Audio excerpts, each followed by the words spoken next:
Welcome to your final session. You've made it to home plate, and tonight is your pitch night. Take those worried looks off your face. We can't kill you or eat you. So, don't be so worried. This is for your benefit, and so it's my pleasure tonight to introduce the judges, and I have to give special kudos to Rob Blevins, who was working across the street, and David forgot that today was Tuesday. I think he thought it was Monday because the bank was closed yesterday. So he's on his way. Rob's filling in until David gets here. Rob Blevins is a partner with Spiegler Blevins CPAs, who is also one of our sponsors. So thank you, Rob, for coming across the street. Jack Phelps is a man of many hats. He serves on the Washington County IDA. He serves on Virginia Highlands Small Business Incubator Board of Directors, and he is retired trust officer with First Bank and Trust. Zachary Luttrell is with First Community Bank, and this is Zach's first time being here. Larry asked Zach to be the pitch judge tonight. Larry is the president of First Community Bank, and First Community Bank is one of our sponsors. So thank you, Zach, for being here. Does anybody have any questions before we get started? Questions, comments, concerns? Yes, ma'am. So about the 8-minute timer, totally fine on the time, but I had a question. Is there like any time that we're able to see, or are you guys just gonna let us know somehow that it's done? Tanya will raise her fingers when you got 3 minutes. Okay, cool. Is it 3? I'll do 3, 2. Okay. It's usually Perfect. Okay. But now, don't let that make you nervous, because some people get nervous when they see that. They think, oh God, I'm running out of time. I just want to know how to budget it. Right. That's perfect. I'll do 2 and 1. Right. Okay? That's fine. I just So wanted to that know you'll have how a to- concept of where you're at it. Yeah, perfect. And then I'll do 1 and you need to be wrapping it up. Does that Thank you matter? so much. That's it. I mean, the 3, 2, 1 was fine too. I just wanted to budget it somehow, so that's perfect. Okay. Whatever you end up Are doing. you guys okay with that? Will that help you all? Perfect. Okay. Any more questions? Don't be nervous, and we won't start your timer until, like you ask, until you get your table over here or you get your food over here, and the timer won't start until you start to talk, okay? Okay, without further ado, our first contestant is Kitsy Manuel. Manual. I always want to put that U in it. Manuel. okay. And she's with Love and Light Boutique, a specialty ladies shop on Main Street here in Abingdon. And so without further ado, Kitsy. Thank you. Good afternoon, everybody, or as I would say to my online crew, hey, hey, lovelies. That is how I started, and we're kind of going back to basics this year after a rough year last year. So a little bit about me and about us. I spent 15 years in a community mental health world, and as you can imagine, that's not always fun, so I want to do something fun. And I was like, oh, I'll just create more work for myself, and I started an online boutique. We did not have a website, we didn't have any of that, we were just Facebook only. But we are a Christian owned and operated business, and we like to provide not just clothing and accessories, but because we're faith-based, we like to provide things that resonate with our beliefs, like apparel, home goods, and even devotionals and books. And we like to make everybody feel warm and welcome and give a feeling of inclusivity in person and online for all of our customers. Here's a quick little timeline of how we started. Like I said, on Facebook, and then we outgrew that really quick in our house. So we built a little shed outside that we converted into like a she shed. And we were working out of that for about 2 years, actually 3 years. But in 2019, we did rebrand from Love and Light Boutique to Love and Light Specialty Boutique. We just liked the ring of that a little bit better. And then in 2020, we opened up our first brick and mortar store on East Main Street here in beautiful Abingdon, Virginia. And in 2022, we were blessed and we got to move to a more desirable location in downtown Abingdon on West Main Street, kind of in the hustle and bustle. We're pretty much in, I feel like, the best area of downtown. In 2023, we underwent a rebranding of our logo and our website. in an attempt to pivot our business and grow a little bit. And in 2024, we're planning to rebrand our merchandise and relaunch our online presence because that's been lacking lately.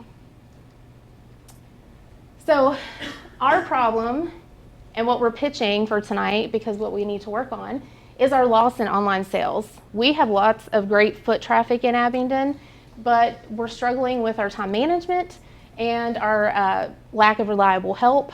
I think all businesses are feeling that. And honestly, just knowledge of social media platforms and like how they change all the time and just growing with those things. So we really want to get back to basics, like I said, and grow our online sales again. So this is a layout of our potential solutions. We want to schedule out our online events. I used to be live almost every day in our group, so I was in their face all the time. They knew I was there. They didn't forget the products that we had, or me, because I was always there.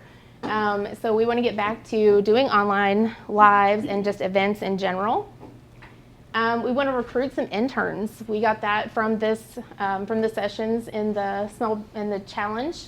And we want to find a reliable employee, someone that's consistent. We have some great family and friends who've helped out here and there, and some employees, but nobody that's like steady and reliable. And we want to educate ourselves about social media because, like I said, it's ever changing. Those algorithms change all the time. And we really want to hone in and really educate ourselves so we can do better online. And seek and utilize a consultant service, one that preferably has some knowledge in online boutique sales that can help us pivot and grow a little bit more online. So of course, products are very important as we are too, but having quality and stylish clothing and accessories, as well as custom made items, like here's some Abingdon shirts that we made, and really that has pushed us over from, we actually grew just a smidge in sales this past year. Not where we would want to be, but we did grow in sales, and it was really because of the custom items. We did all kinds of things for tourists. We did keychains and t-shirts, a lot of t-shirts.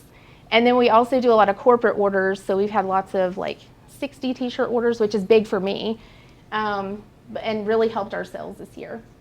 One thing that we're moving into is sustainability. That's really big with the younger crowd, and we love that too, because they want to know that if they happen to have to throw away something that they get from us, it's going to biodegrade and not hurt the earth.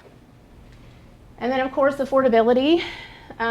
We strive to find affordable items, especially in this economy. And one way we do that is to help folks break up their payments with some alternate payment ways like Afterpay, which will break your payments down into 4 payments. There's also other options on our website and off of our website that can be utilized. So here's our SWOT analysis. We feel like our strengths are customer service, the variety of items that we offer, and we're also in a very desirable location. Like I said, we have great foot traffic in our spot. We feel like our weaknesses we've talked about, social media presence, our online sales, and our time management. Part of that time management issue is that we opened a new business this past year, and it's been a little hard to balance that. And then our opportunities for growth, like we are in a couple of spaces elsewhere, but also we want to grow into other locations outside of Abingdon to help us grow.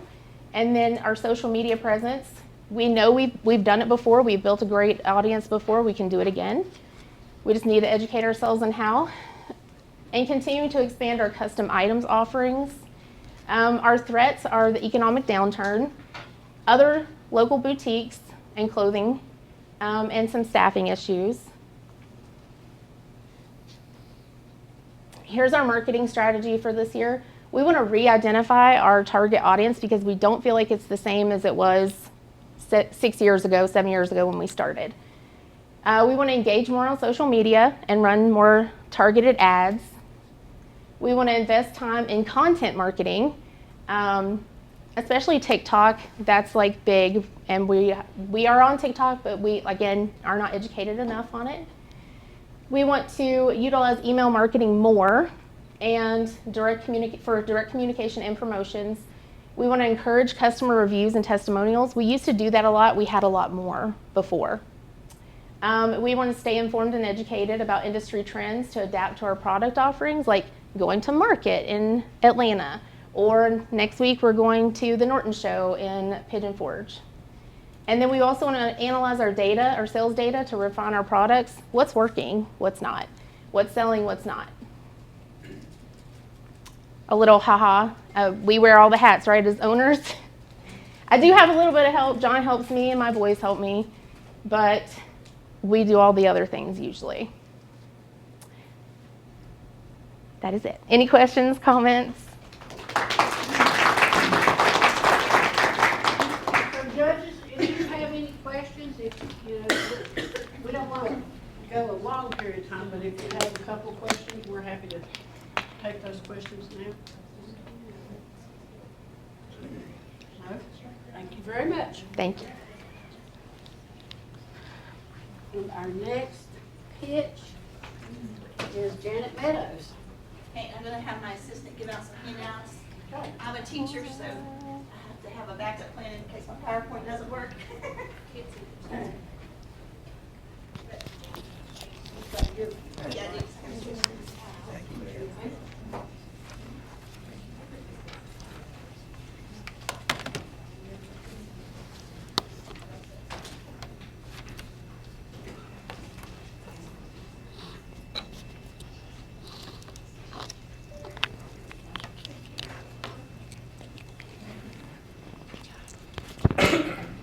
Just keep it on the. Yeah. I'm gonna let you do if you will. Oh, sure.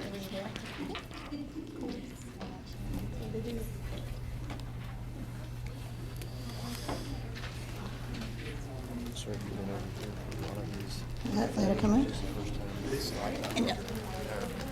While you're in here. Okay. This will hit you. Come over to you. It looks like I'd like to see why there may be some another industry, something power. I don't really count. Yeah. Oh, here's my prop. All right. I like it already. That's right. It's colorful at least, huh? Where's water? Good for you. Did you have to blow it up? No, I have one of those little pumps. Oh, okay. But I do have a small car, so I had to do that outside. That's cute.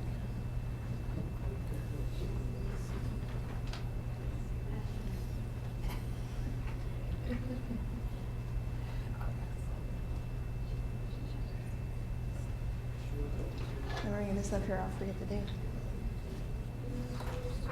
No, I'm not gonna use that since my PowerPoint's working. I come prepared, y'all, because teachers have backup plans and then backup plans to the backup plans. Okay. You need me closer? I might move around a little bit. You gotta be stationary. As long as I stay in front of the screen, I'm good, right? All right. And how many presentations are there tonight? Because I'm going to give away something I was just going to let somebody choose a number at the end. 11, okay.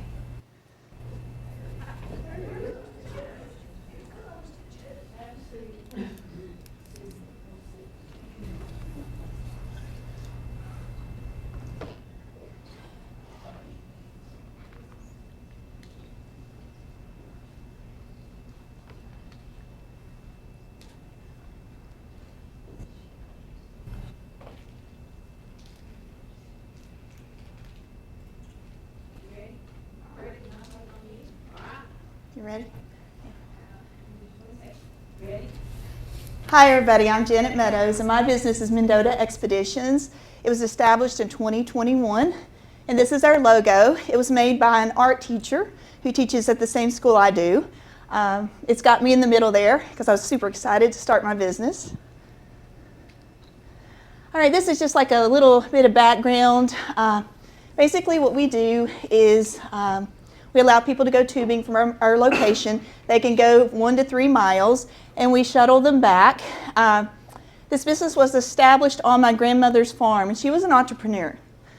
She passed away 20 years ago, but she sold butter, she sold eggs, she sold cattle. And so I'm kind of following in her footsteps. I'm trying to anyway. And so she passed away 20 years ago, and the land where I have my business went to my mother. And my mother passed away a couple of years ago. And so now I own the property where I have my business established. It's a great business. I love it. It's relaxing for people. I enjoy meeting people. I love having people out to see the outdoors.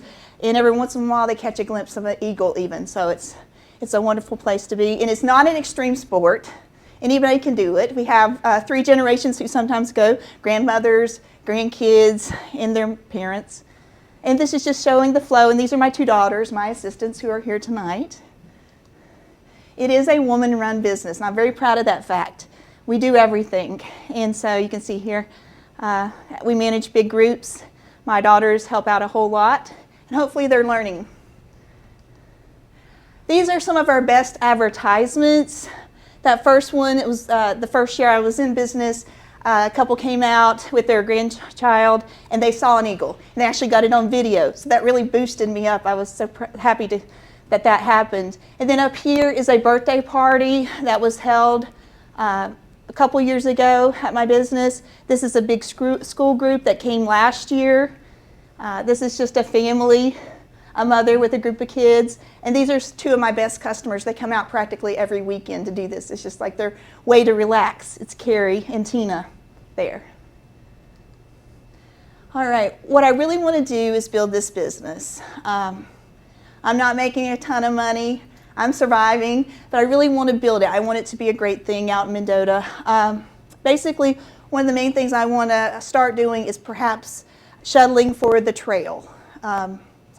So the plan is maybe in the mornings this summer, I'll go shuttle for the trail. I don't have bicycles, so people are going to have their own bicycles, but I'll shuttle them from Mendota, hopefully back to Bristol. They can ride in, hopefully eat at the store at Mendota, and then come up and tube with me. That's my plan, hopefully.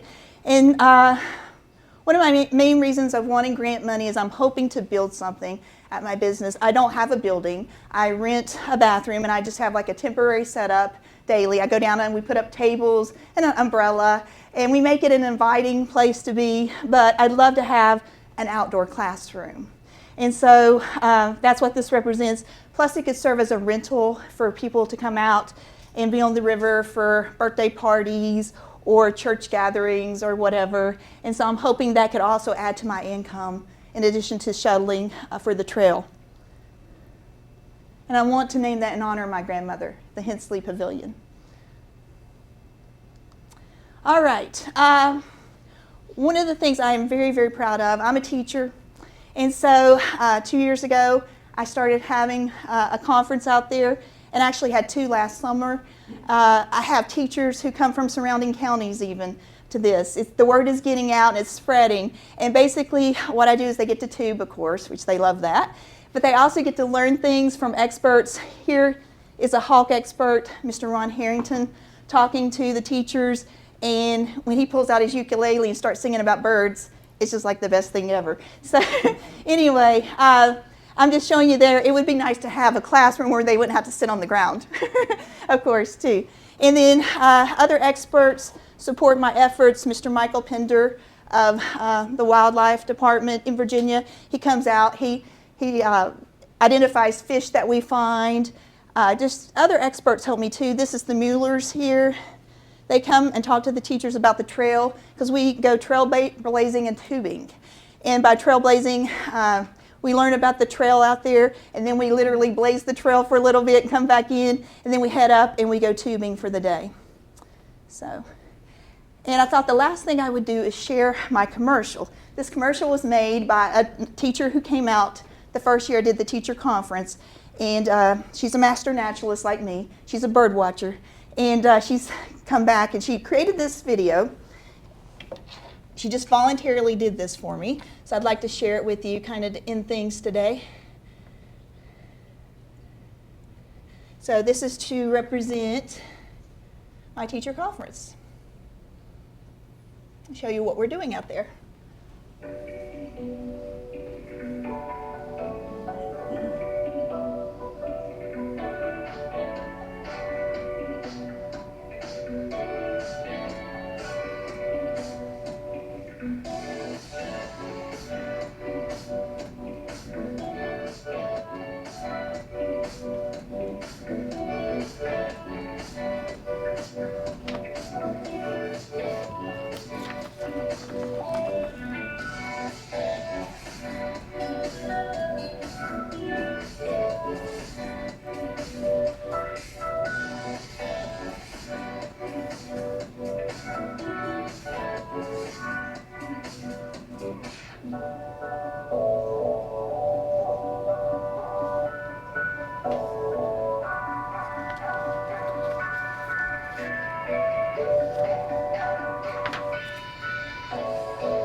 Thank you very much. Judge, do you have any questions? If there are no questions, Rob, your replacement has run.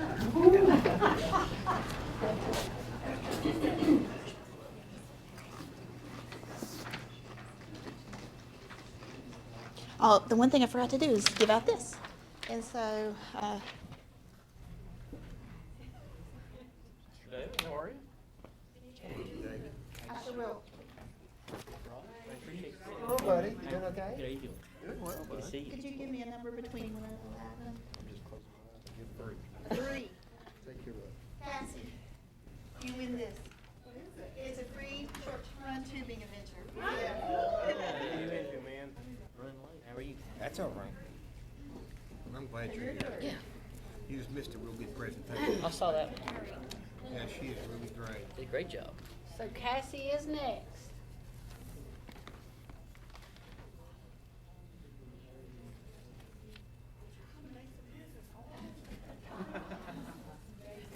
You need to go in and get you something to eat. Oh, okay. Do you need to plug into your? Yes, but I'm not a longer, so I'm gonna go to the podium. Yes, ma'am, is that okay? Is that okay? Okay. Move the podium to Sandy. Yeah, that's fine. I was just trying to stay out of the middle of everything. Can I stand right here? Is this okay?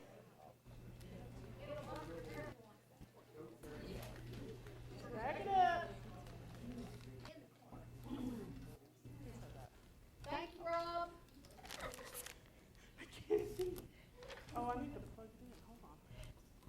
Okay, I haven't started talking. I haven't started talking yet. Visual. That's fine automatically. Visual. Oh, you're welcome. Thank you. I don't know I forgot the cord again. Hold on.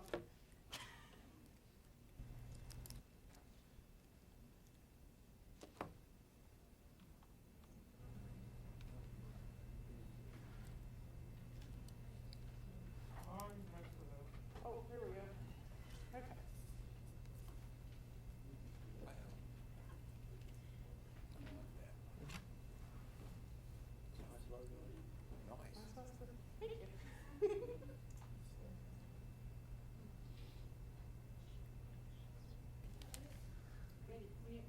Oh, okay, sorry, I thought I was waiting on something.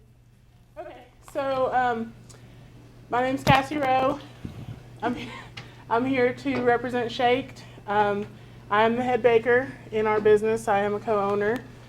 There's our information if you need to contact us. So I put together a little timeline of what we have going on here. So our first little picture on the bottom here, you see this was our inaugural meeting of like, we were like, hey, let's do something. What should we do? And so we had a little conversation. Obviously, we had to go to Olive Garden. We had to talk over food. That's the only way to do it. So the next little picture that you see, the Pals Gods aligned with our idea and decided to give us some encouragement. And that was in February of last year. By the 20th, we signed the contract. We announced on the 1st of April that we were going to be a business. So we made it, that was actually our picture that we put on Facebook. And I guess I did such a good job photoshopping that people were looking for the logo on our wall when they came in, and it was not on the blue wall. I just put that there. And then by 5/1, that was our opening day, and this was actually our first customer. As you can tell, I'm usually behind the camera, so you'll see all kinds of good pictures, but I won't be in any of them. And then down here, just something to talk about. We have such a strong social media support. It took us only 4 days to get to 1,000 followers. I mean, who doesn't want to see what kind of ice cream's coming to town, right? But still, we thought that was amazing. It took us just 4 months to get to 5,000, and then currently we're almost at 6,000 followers. Okay. So some of the products that we offer, a couture milkshake. The amount of people that walk into our business and say, what's a cultured milkshake? What's a, like all the different ways that they could possibly pronounce the word, but it's couture. So by definition, couture is described as anything created or produced by a designer, and that's exactly what we do. Whether it's our ice cream or our baked goods, we create the things that come to our mind, the things that we have gotten feedback from, that people are looking for. If you look at the third one here, that's a banana split in a milkshake form. The second one here is the Death by Chocolate. That is our #1 selling milkshake for good reason. We have a whole half a brownie on top of it, half a cookie down on the monster cookie shake, and then this one is our lemon cheesecake bar. The reason we do so much, we invest so much time in our designs is because we really want to create an experience more than just something to eat for dessert. So when we bring some of our shakes to the table, you know, kids, adults, grandparents, all of them, the eyes get big. They're like, oh my gosh, look what I've got. And that's exactly what we were trying to do. Some more of the products that we offer are gourmet baked goods. We use this small batch baking method. So it allows us to control the freshness, control the quality. We get to experiment with new things without a lot of waste. We do the homemade nostalgic baked goods for any sweet tooth. You know, a lot of the things that we do, we have actually heard, oh, grandma made it just like this. Or, you know, this makes me remember, you know, being in the kitchen with, you know, grandpa, whatever. Some of the things you see here, this one right here is our blueberry goat cheese cookie. That one was split 50-50. Some people liked it. I'm still getting requests for it. So, like, some people were not too sure about the goat cheese, but it was delicious. And then there on the end, I would get fired if I didn't mention our fluffer nutters. That is probably what's keeping us in business right now because they're amazing. Everybody loves them. And then this is how we offer more possibilities for our customers. So this is how our baked goods and our ice cream cold items work together. You see up here, this is our brownie sundae. This one is a banana split with a cookie instead of a banana. We just happened to be out one day and that was like the best picture I've ever taken. And then we have like our cookie sundae. So by doing this, it actually gives us more opportunities to meet what our customers are looking for rather than just ice cream or baked goods. We work together there.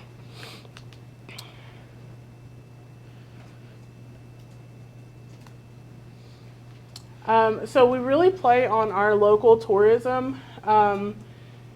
As you can see, we have a couple of our shakes that are named off of some of the landmarks that we have. So like our Virginia's for Lovers and our Campfire by the Creeper. By doing things like that, it really gives us a competitive edge over some of our competition just because, you know, we are located right on the walking traffic of Abingdon. When people visit our area, that's kind of where they walk. And so to be able to come off of the Creeper Trail and then go get a dessert that is also called the Creeper Trail, it just adds to the experience of the visitors. So some of the services that we offer, our birthday parties, you know, when we sat down, we tried to decide like what we were really going to do as a business. We said, okay, ice cream, baked goods, that's great, but we had to find some other items to bring in some additional revenue. So our birthday parties are great. They're like a build your own sundae bar, so it's very immersive in the experience. They get all the toppings and they get their scoop of ice cream and then they get to build what they want and have a good time. It gives them an opportunity when it's cold outside. It gives them an opportunity to come inside and have a party. Our private labeling, you've seen the cookies. We've done quite a few. If you look at this picture here, Brown Dental was just celebrating 50 years in business, so we did 1,600 cookies for them for their celebration. And then catering, of course, if you're having an event. Meeting space, our shop is the perfect spot. It's not too big, not too small to have. If you need to meet a client, you can let us know you're coming. We'll have a pot of coffee ready, whatever you need to do. Again, that's a great extra revenue generating. What? 1 minute? Jeez. And fundraising nights. This picture down here is our fundraisers with a full house. This is our community. I'll let you guys look. I just want to point out one picture and then we'll go. The one up top is our opening day. We had a line around the corner in the pouring rain, so people were ready for us. Some of the facts about the ice cream industry: it's a $13 billion impact on our economy. It's 4% increase year over year. 73% of consumers, at least once a week, have ice cream, and the average person has over 4 gallons a year. And by combining, I have to skip over, I'm sorry. By combining the two, we offer customers a lot more variety. So I really wanted to show you this one. I'll pick this one over the other one because I'm out of time. Which way you look at? You can still see a lot of colonial architecture. Am I done? Dang it. The Barter Theater. Okay. Well, anyway, we were in the news. This guy came to town and did a video on us. We were in the news. We have some goals.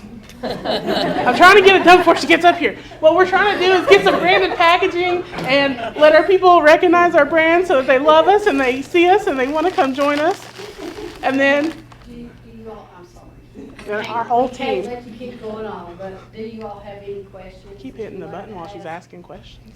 So it was for brains, that's why you're.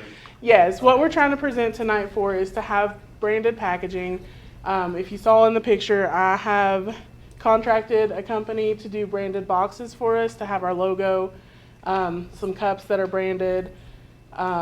We really think that branded packaging will increase our visibility and people recognize us more heavily. And we just think it'll be great, like consistency. The more you see your logo, the more people recognize you.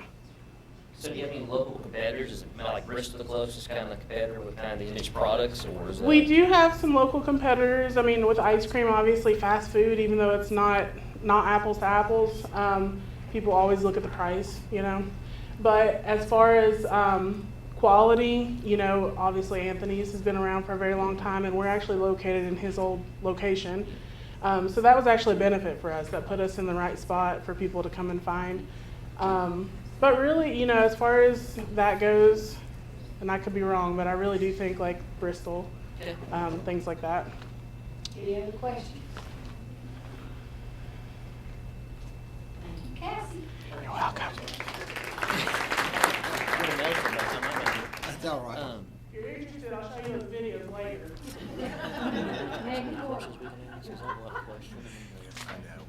It goes It fast. really does. I don't like it. Whose is this? But I had all kinds. That goes with, Yeah. that goes with the clicker.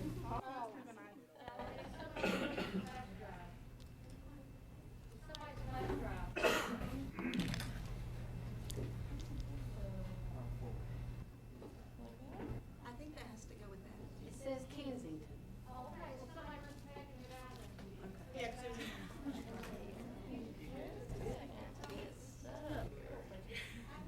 Cute.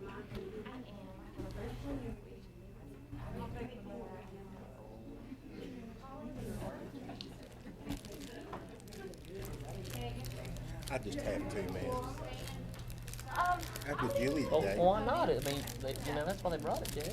I was with Julie today. My wife and I had lunch with her. Yeah, she did all my tests. Julie's very nice.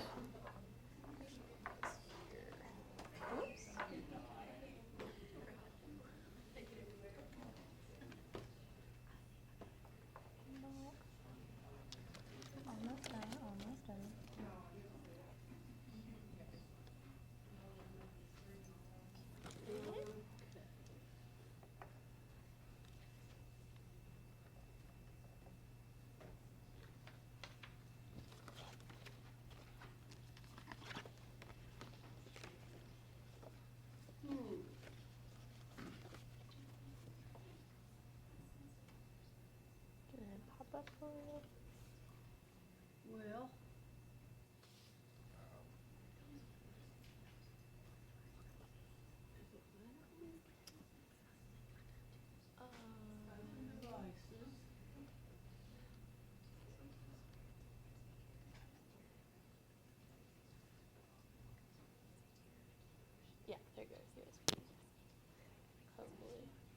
maybe put the dots on the top. You don't want to remove the device. Sandy, you got any ideas on how to get this flash drive open? What's it, you trying to open PowerPoint, is it not showing up as your, are you doing it, James? Hey, Jack, how did you give me a massage? How did you give me a massage?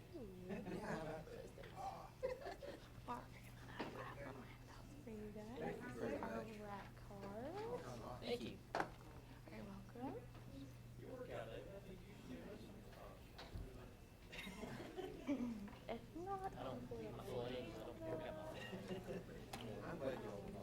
do you have access to the internet? Yeah, I can pull it up. Pull it up right away. I wrote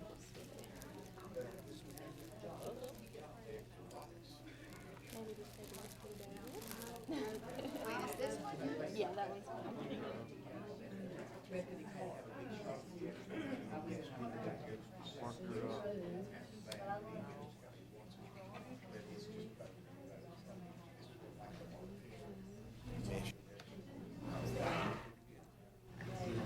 Here you go. There you go. There it is. Yeah. So it's gonna be the PowerPoint, the bottom one.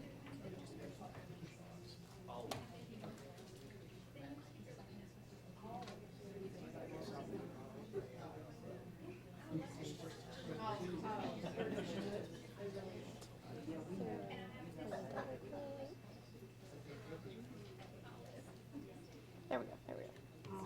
All right. So can I tap the present button? All right. Perfect. I'm gonna actually move this, if that's okay, to the PowerPoint.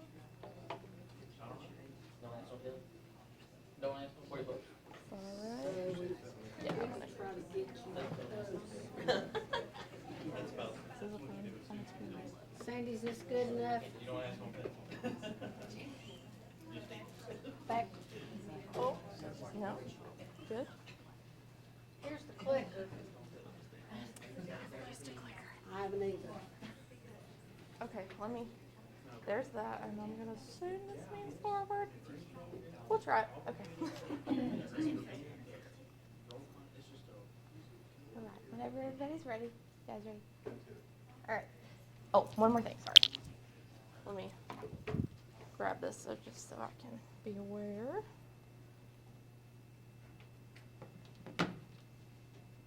Okay, so good evening, everyone. To start out, I'm going to have everybody actually close their eyes, and we're going to use our imaginations for just a second. So I want you to think about your favorite book that you read as a child. Maybe it was something that your mother read to you. Maybe it was something that your grandmother read to you. Maybe it was something that you checked out at your school library or a teacher read to you.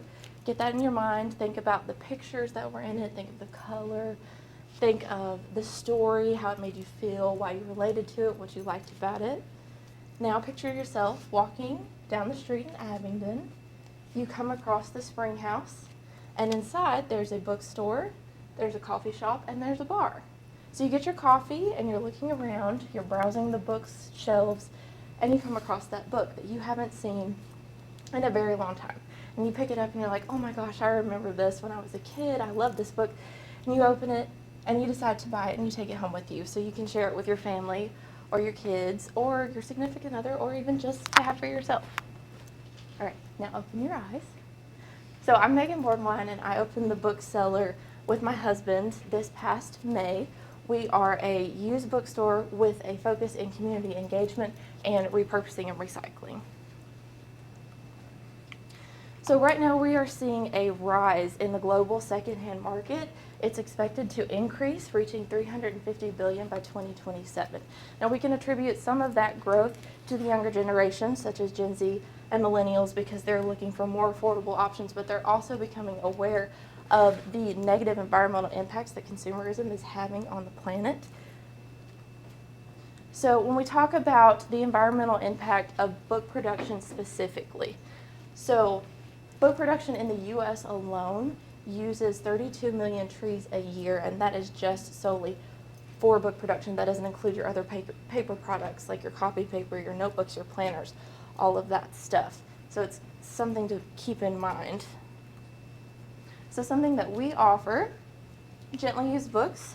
We do offer a small selection of new books written by local authors because when we opened the bookseller, we wanted to make sure that our local authors had a spot to share their work. We also offer handmade goods such as crochet, art, leather work, photography, which we have some of that up there. We also offer services such as book donations. We offer a spot for the community to bring their used books. No, we don't operate solely off of donations, but we do offer that service. We also host community events such as writing workshops, poetry reading, and we educate about recycling and repurposing. So why am I the person to do this? First and foremost, I'm an avid reader. I have always loved to read, and I'm a huge thrifter. I'm one of those people that when you're driving down the road and you see a yard sale, whoop, skirt, we're getting there. I'll dig through all the antique shops. The smaller, the more obscure, the better for me. I also have lots of experience in management and retail. I've worked tons of retail jobs, management experience, and I currently work at a financial institution, so I help people maintain their accounts and open accounts. I also am a double major in music and theater, and you might ask yourself, what does that have to do with owning a bookstore? Well, it actually has a lot, because what's central to our books, our plays, and our songs? Storytelling. Storytelling, word, the experience, education. So, and that, if you think about our heritage here in Southwest Virginia, Washington County, and Abingdon, what's so central to our heritage is oral history and our stories. And I'm local, I've lived here all of my life. So why Washington County, and more specifically, why Abingdon? So Abingdon was named one of the best small town art scenes by USA Today in 2023, and we're in the running again, correct? 2024? Yeah. So we have the Barter Theater, we have the William King Art Museum, we have the Arts Depot, but we don't have, until now, we have not had a bookstore in Abingdon for a very, very long time. We are actually the only independently owned bookstore in Washington County, and there are very, very few in the surrounding counties. So we are filling a need in the community. So a little bit about our competition. We have the Copper Acorn in Marion. They're a new bookstore. We have the Wise Owl. They're in Saltville. They're not open just yet. They're going to be a new and used book, from my understanding. They're going to be a little bit of a smaller space. And then we have Mr. K's, which has several locations. They're a little bit more of a corporate feel. They have a lot to offer, but they do offer used books, used inventory. So what makes us unique? What makes us stand out?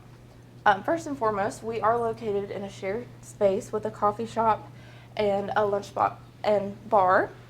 We are able to provide our books at a lower cost. We're more affordable because we are getting them used.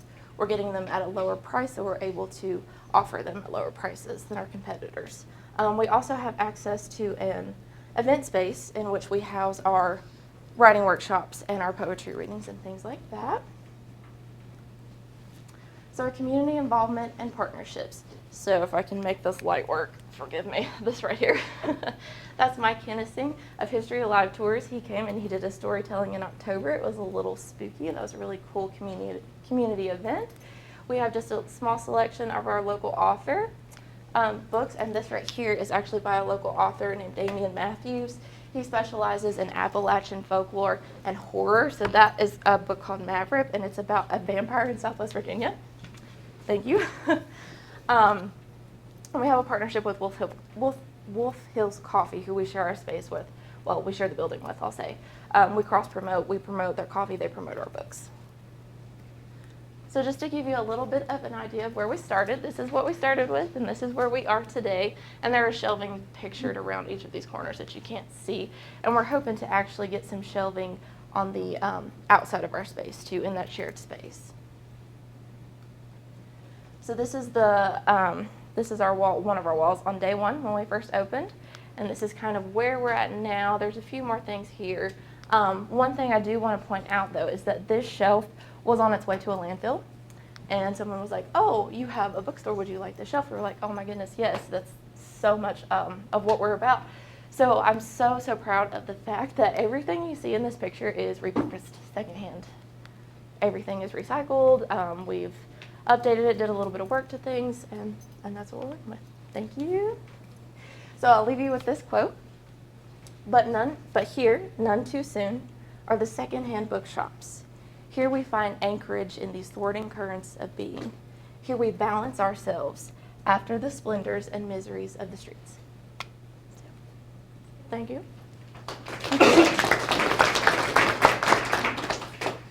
Judges? Where are you purchasing like the used books, like online, or is there somewhere local you do? No, it so or- we do donations. Okay. We try as much as we can to support organizations that do book sales. So there's like library book sales. We went to several museums that host book sales. And then I get them from all over the place. Okay. All over the place. Let me make sure Any I other can. questions?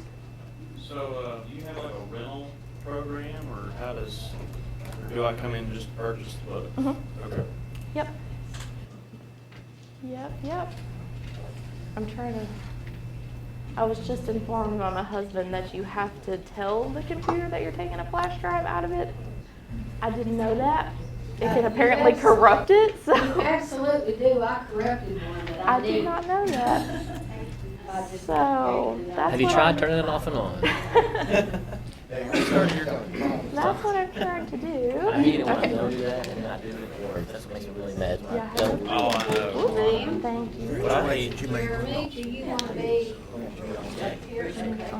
Answer. Yeah. Can you give Jeremy? Yes. I'm on the alumni board. You can. My bachelor's.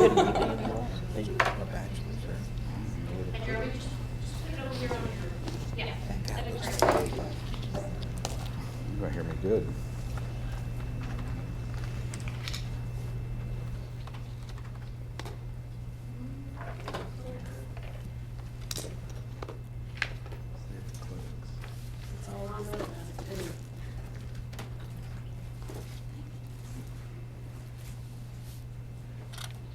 Does it need a dongle?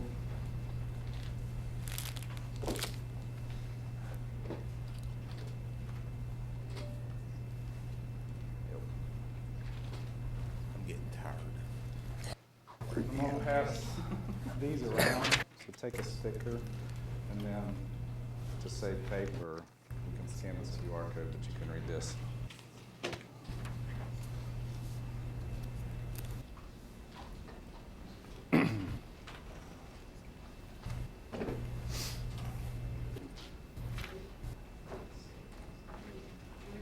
Good to go? Okay, so I'm Jeremy Blackwell with Epic Training Center. Instead of closing your eyes, we're all going to do an 8-minute exercise. Just kidding, no we're not. So, just another gym, so what? There's several gyms in the area. Some challenges at traditional gyms: quality control, programming cohesion. So not consistent programming in a gym, it's just come to a facility, make up your own workout, and do your own thing. Inadequate certification, so gyms that do have training or coaching or some things, they might not have the proper certification or the knowledge base to actually be able to do it. Safety and cleanliness, so in line with certification, they might not be CPR certified or AED certified, first aid certified, and then safety of the facility itself. This is working with heavy weights and machinery. They need to be maintained on a proper schedule for the safety of the members of the gym.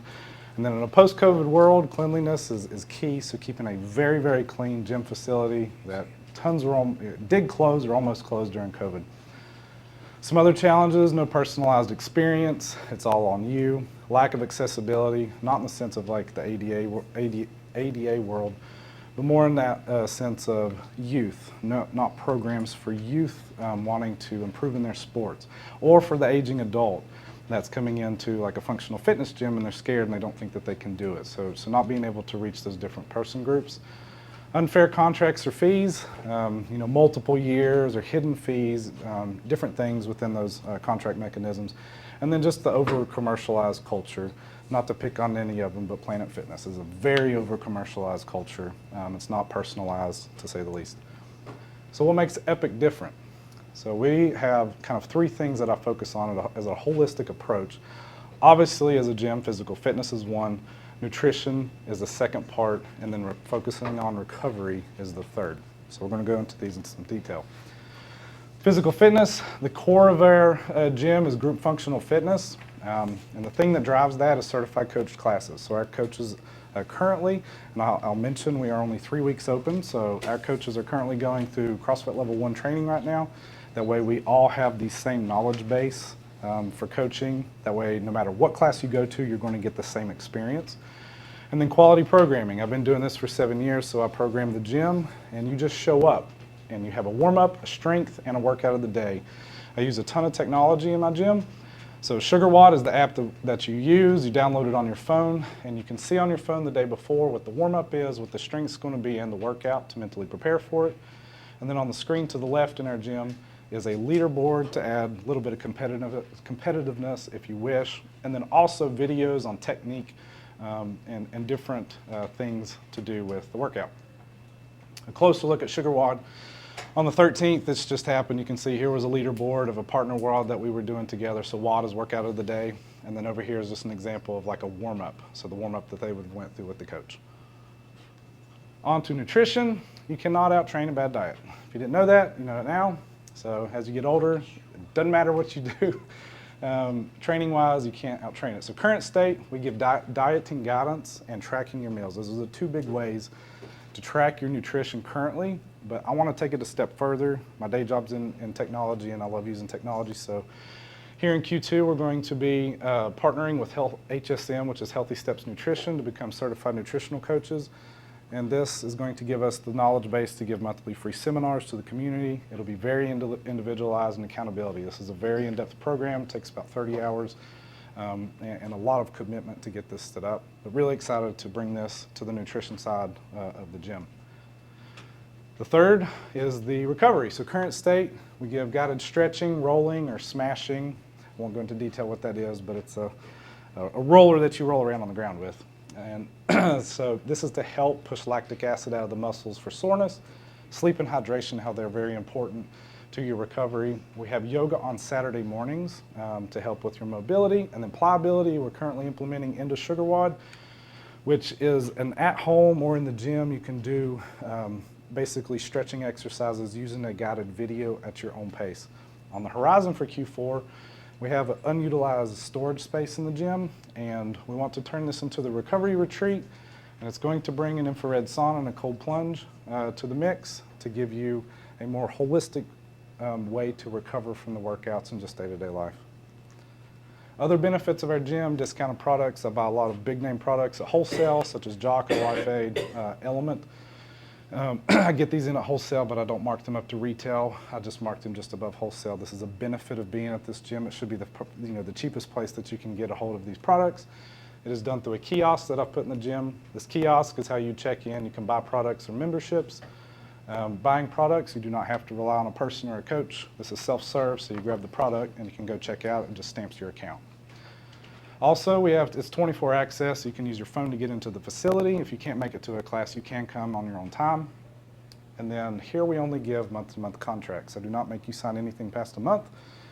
I don't believe in that, for one. And then also you can pause it at any time. You don't have to cancel your membership. If you need to go out of town, or if you're out of the country, if you're sick, have an injury, pause your membership. You can come back whenever you're ready. So if you are interested in learning more, you can hit this QR code. It's also on the brochure that's passing around. It'll take you to a landing page. Here's a picture of our Saturday morning class. So currently our Saturday morning classes at 8 a.m. every Saturday. Show up to our place. It is a free class forever. We're averaging 20-some members. You can see the full facility, try out the equipment, do the workout with us, meet the coaches, the members. Try it before you buy it. But it's meant to be a community building type of event. So like I said, every Saturday at 8 a.m. And here lately we've just been going to get coffee after since it's been cold. But it's just a great place to come on a Saturday morning. And what I'll leave you with at the end is, a lot of people are saying epoch. It is epic. So think of the epic back in Greek times. But the definition of epic is a period of time in history or a person's life, typically one marked by notable events or particular characteristics. So today is the day to start your new epic. That's it.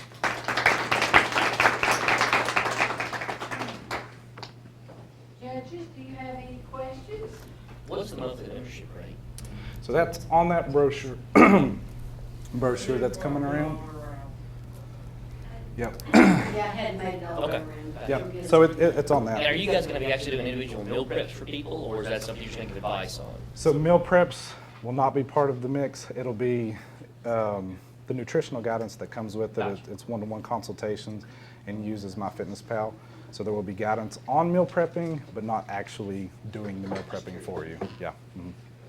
Because a lot of people want to meal prep, but when it comes Yeah. down to it, they don't do the meal We, prep. we used to have one. Some meal prep was fantastic, but she closed up last year. Gotcha. I think the closest one is in Johnson City now. It's a good thing I'm not a judge, because when you said you can't exercise away a bad diet, I thought, well, darn.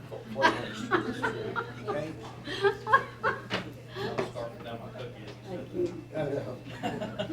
Okay. Who is next? Becky Ramsey. She's not. Yes, Becky Ramsey. So, those of you who are finishing or have already finished with your pitch, please do not leave. We have to have a group picture for before you leave tonight. So just, it won't take long, but we have to have at least one group picture. Please. Do it on your right side since you want me to turn your head that direction. Yeah. All right, you're not Bluestone, so.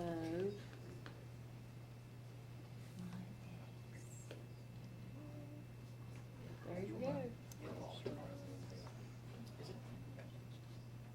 And you've got that, and here's the clicker. And just goes up or to sides. I don't know, try it. That's Sandy's gadget, I don't know. Sandy's gadget. Oh, Sandy. If you want to know anything technology, just send Sandy a text. I'm just getting started. Did you figure it out? I do. It is working. Okay. All right, guys. All right, guys, we're ready to start.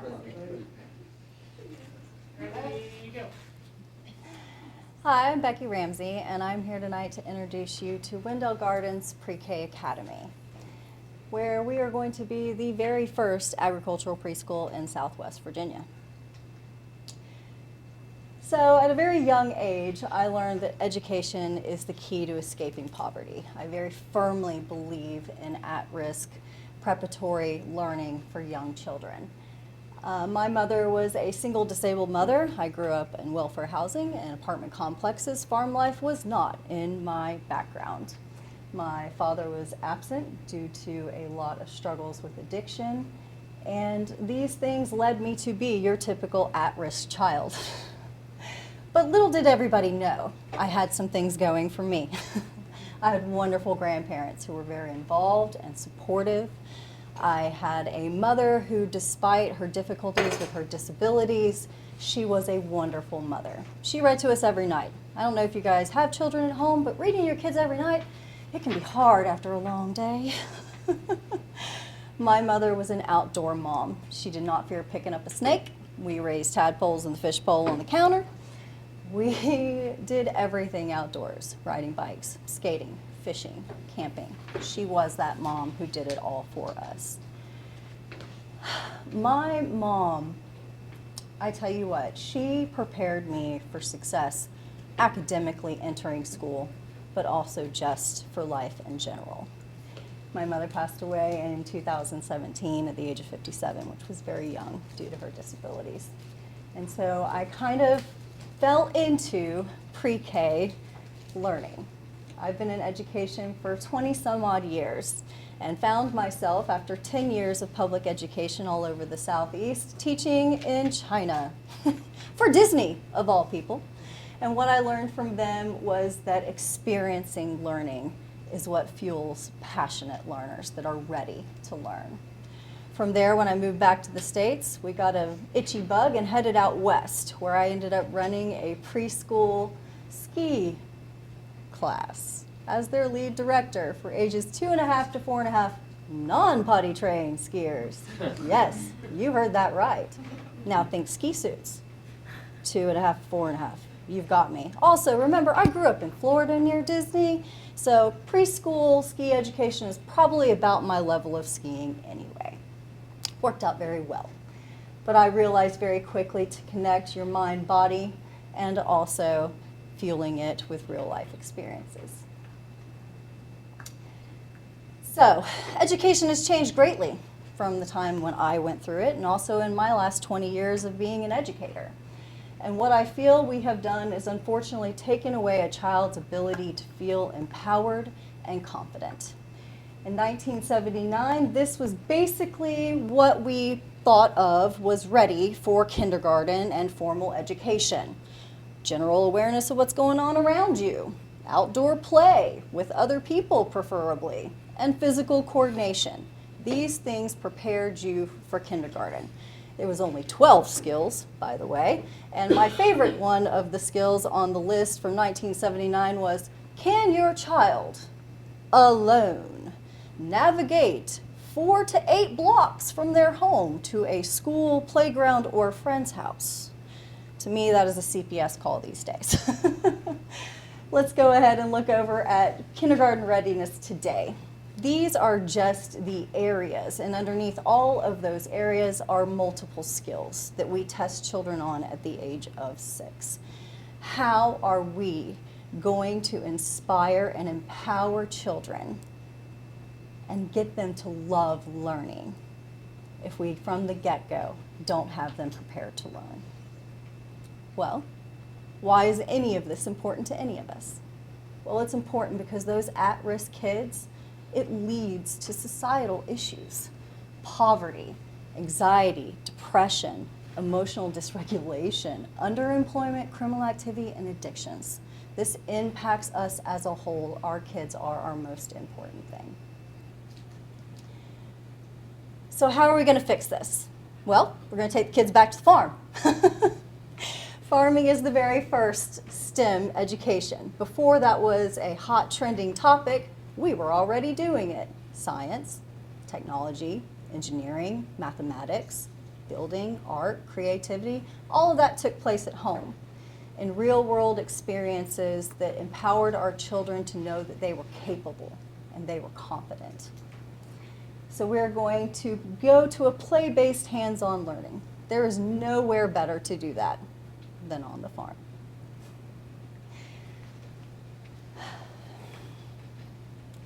Sorry, guys. So why invest? Well, after 20 years of experience, I can tell you most assuredly, I can build you a curriculum that will produce successful students for our public education system, which I do firmly believe in. We the People is built on public education. And as a side note, I'll continue giving them my delicious, healthy produce for their school cafeterias. Why? Why do we need this? Washington County's #1 industry is agriculture, and the median age of our farmers is 65. We need empowered, motivated learners who are going to build sustainability into their practices to protect our land. We need them to come up with innovative ideas to keep our food healthy and our financial stability in this community. We've already launched a very successful farm-to-school partnership, and we want to continue partnering with public education and all of our education facilities in our county by providing them with student leaders.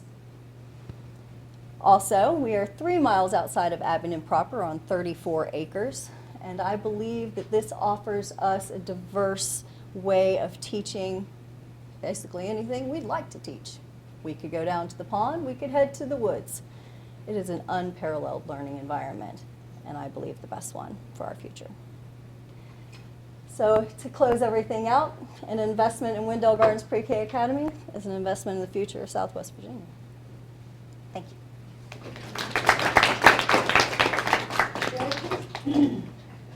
Questions?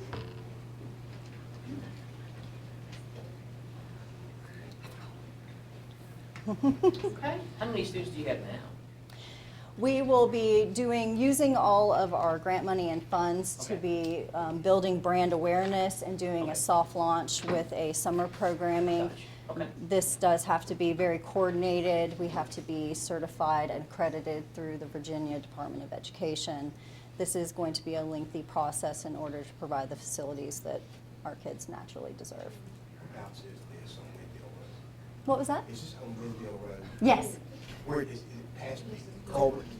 Right past the Providence Road train trestle. I know exactly. On the right-hand side. Those Oh, greenhouses, that's ours. That's my aquaculture farm. I know exactly. Mm-hmm. Anything else? Thank you. Thank you. Very good.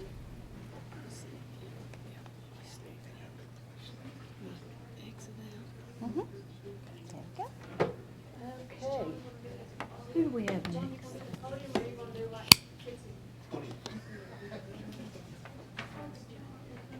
And John Wood is next. Not to confuse with Johnny Wood, but that's the CYB guy. Even though. Just so you know, we got leaves on that one plate of goodies. Move quicker.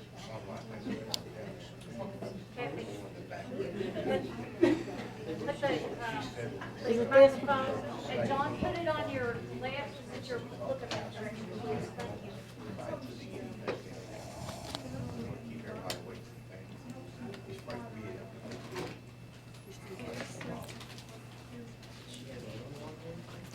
Okay. So if I don't speak, they don't start, right?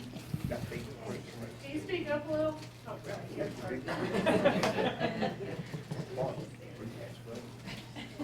Okay. Good, so this contestant is John T. Wood.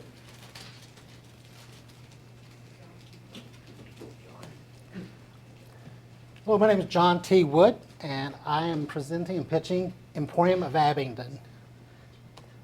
A little about the Emporium. How many of you, whenever you think of the word Emporium, you think of the Hollywood version? Little shrunken heads in the jar, oddities, weird things. But actually, that's not true. In fact, by definition, what the Emporium is it's a collection of like items sold in a commerce setting or a marketplace. What the Emporium of Abingdon will be is a premier multi-artisan merchant location. Now, we're going to strive on not only local resellers with unique items, but we're also going to focus on the artisans and the makers themselves. That way, they shape our community. We hope to bring to this location what we'll offer to our tourist community, a unique and fun souvenir to take home in their travels. Also, for our local community, unique items to get a taste of our local artistic fare, if you will. A little bit about me. My name is John, as I said, and I'm the co-owner, and I run this with Kitsy Manuel. She and I actually started dating 6 years ago. It will be 6 years tomorrow, a week at 6 years tomorrow. When we first started dating, I had no clue about business. She already had an established following online. I did a lot of shake my head, yes, that looks good. I said, yes, and I ran the camera behind the scenes. Slowly, I started inching my way in front of the camera, being a part of these lives. I also helped her with live shows. She affectionately called me the muscle, because I did a lot of the carrying. As you can see, I'm still not so much the muscle. But she is my soulmate. She is also my partner in business and also in life. We help build 3 businesses, hopefully co-owner of 2. As I mentioned before, the Emporium definition is a business establishment specialized in products and services on a large scale, such as a marketplace or e-commerce site. The problem we see is that downtown Abingdon needs more of a shopping variety that offers souvenirs and space for local makers to share what they offer. This is basically a lot like the Highlands Festival. We bring in tons and tons of tourists every year for the Highlands Festival that specializes in crafts, make homemade goods, so forth. So why not bring that to a one centralized location all year round? A solution that we see is that we're providing an affordable space for our local and makers to resell their creations for tourists and our locals just to get a taste of our amazing food, but also a taste of our local artistic talents. What we hope to offer in this location is artisans. Artisans will have homemade jewelry, textile arts, candle and soap artisans. We also hope to offer specialty crafts, clay sculptures, knitted products such as blankets, embroidery crafts. We also hope locally crafted souvenirs. As I mentioned, tourists is a big part of this community. We want them to be able to take something home with them and remember Abingdon. Or, where did you get that? I got that from Abingdon. So we hope to have in-house made keepsakes, woodcraft items, and in-house designed t-shirts. One of the t-shirts that we hope to craft, or that we have, it says, "I love God, but some of his children get on my nerves." Can I give an amen? Amen.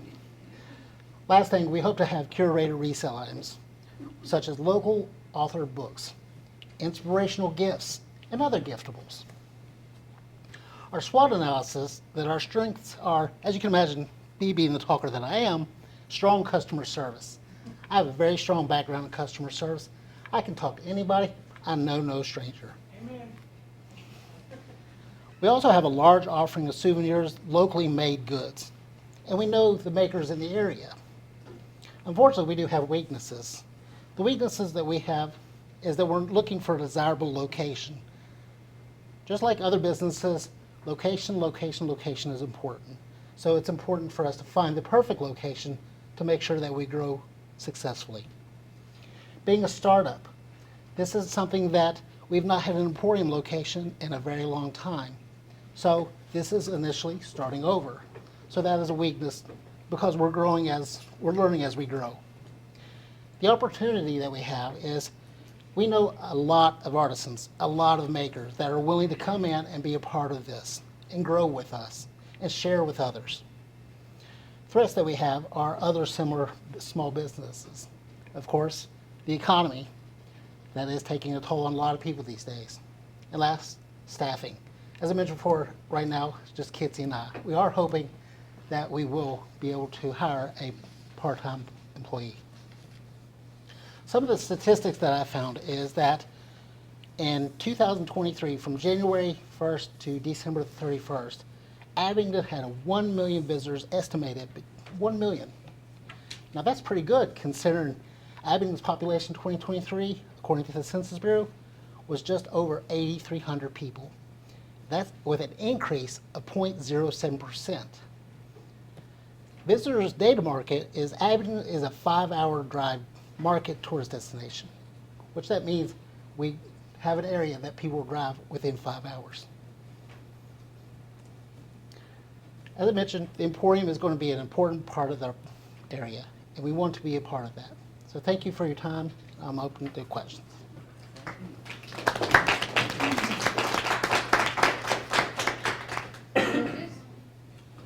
Are people with these products gonna like rent a space from you guys to showcase their item? How's that gonna work? Yes, sir. That we have vendors that will come in, rent a space, and sell their own items. And so the way I will be managing the entire Emporium, but they will be managing their own inventory, their own space, pricing, and all that. Any more questions? Okay. Thank you, John. Thank you. And next is Cassidy. Thank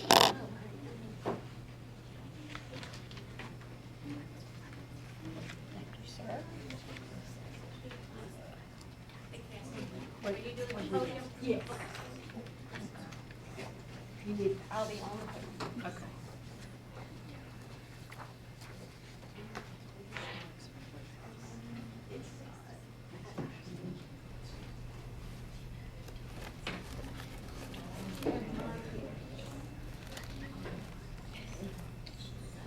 Next, do you have the mic? No. Okay, he's got it right there beside the computer. That one, just click that on right there. This? Yeah. And put it on your left. The other way, other side. Other left. Where should I put this? Yeah, Oh wait, just it can there. go here. That's Clicker won't work on, won't plug in. Okay, I can just click through.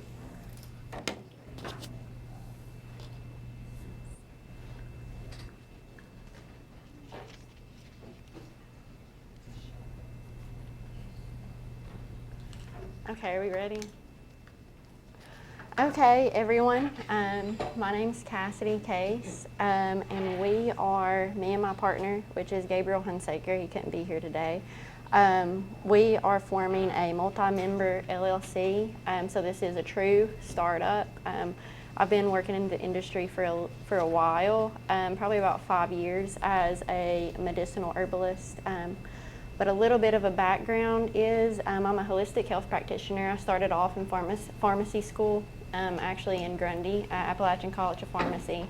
And I quickly found out that wasn't the place for me. I was on rotations and I was like, I can't do this anymore.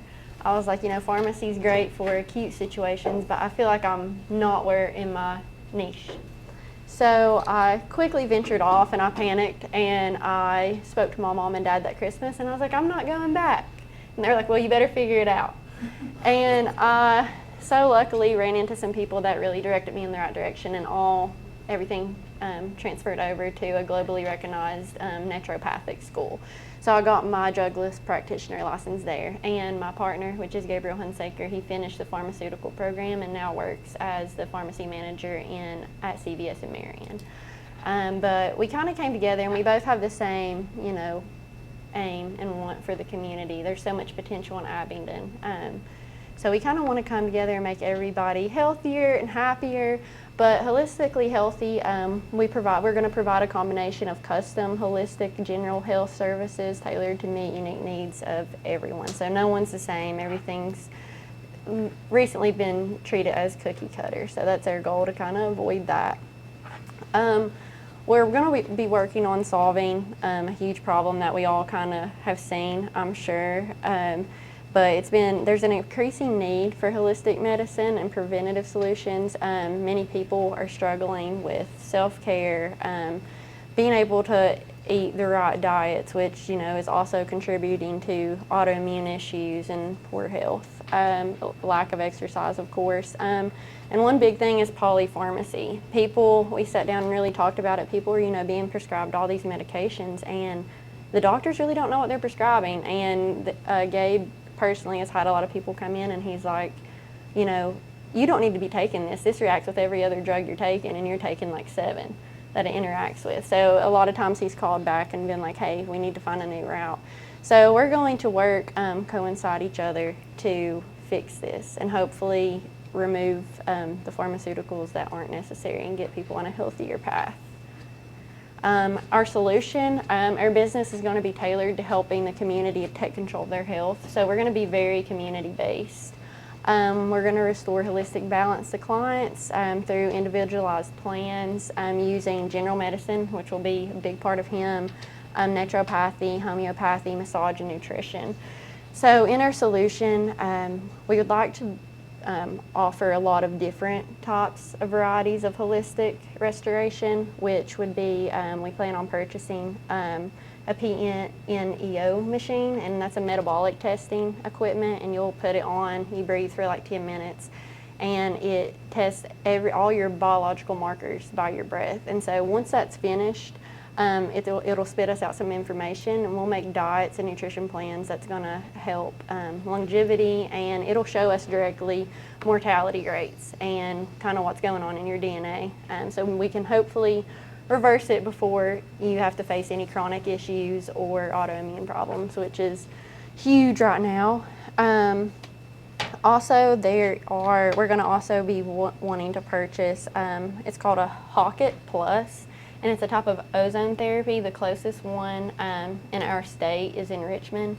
So they're very, very new machines, but they're wonderful. It works on ridding the body of candida and yeast and different bacterial infections that's really hard to let go of. That's really the main source of chronic disease, because we have all this going on, but our general medicine really can't pick it up, and they're not taught to, so it's not really their fault. So it takes a combination of health, and that's what we're here to do. We're also going to be offering lots of workshops and seminars and classes to educate people and pull people together, more of like a community type of thing, because community is health.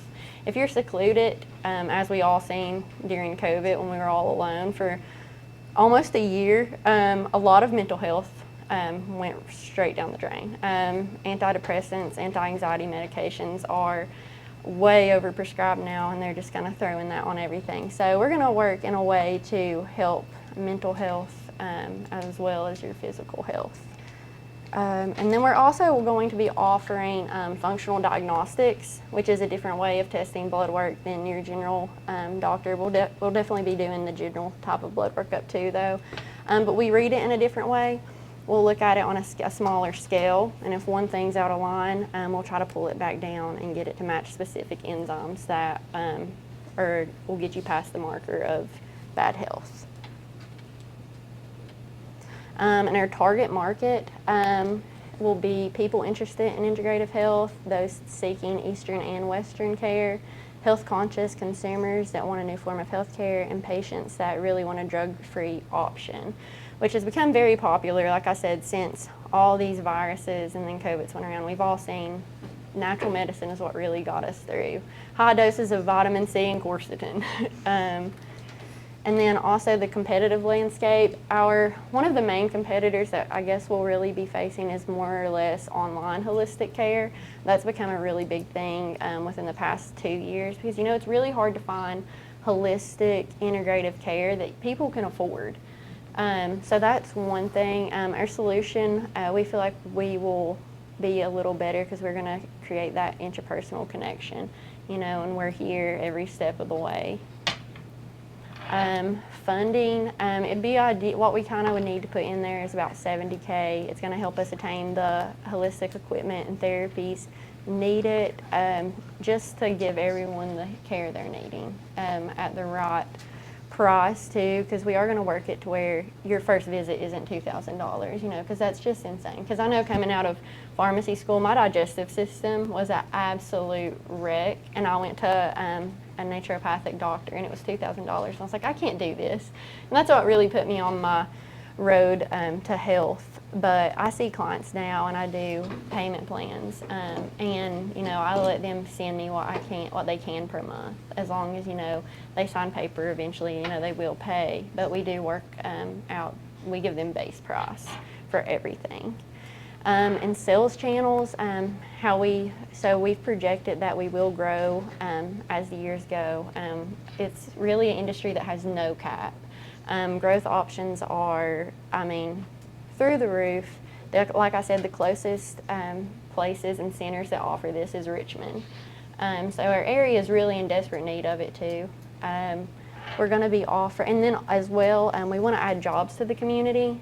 So we actually just recently bought 164 acres of land for this, and then eventually, a little corner for a house. But what we would like to do, like in ancient Chinese medicine, they would do up the mountain different gardens. They would live off different places.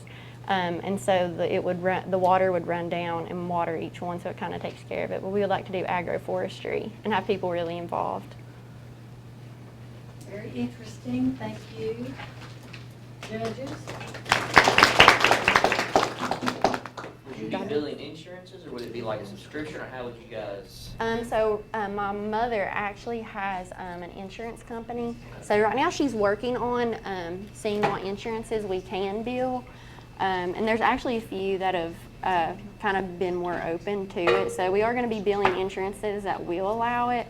And then right now we're going to do like subscriptions and monthly payments and offers. But like I said, it's going to be base. So we don't turn anyone away. If we can help you, no matter your income, you will have treatment. So. Any other questions? Yes. Did you break your mother's heart for not vision? At first, yes. Did she get over it? Yes. She got over it after You started making money? yes. After that, she was like, okay, you're fine.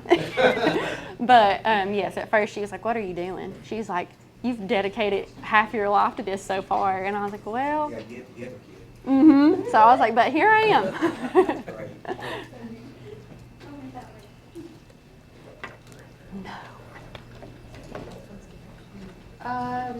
Microphone, do you have the? All right, Betsy, can you give Jennifer the? Oh, I forgot I had this on. Yeah.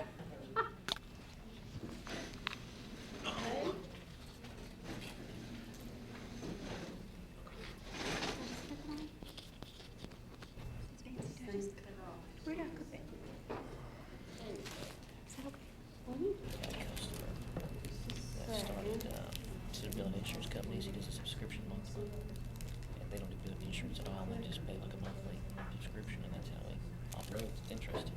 He makes it. Yeah, he's doing real well. He's grown a lot last year. Oh. He mean a lot of our people in banking, don't you?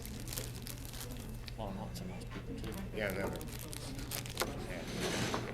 Why we set the estates and trust. If you want to know somebody's made out of with somebody dying, Dr. Buck comes out, we used to talk about that. They'll cut your throat over your nickel, man. So you're my brother, guess why would you juggler bank? Do what? I said, I told you, so you're my brother, I'll cut your juggler bank for a nickel. You have a bunch of us in the back that are willing All right, to lay Jack. down on that table. Here we go. Let's go. That's all you. Yeah, he is. We gonna swim?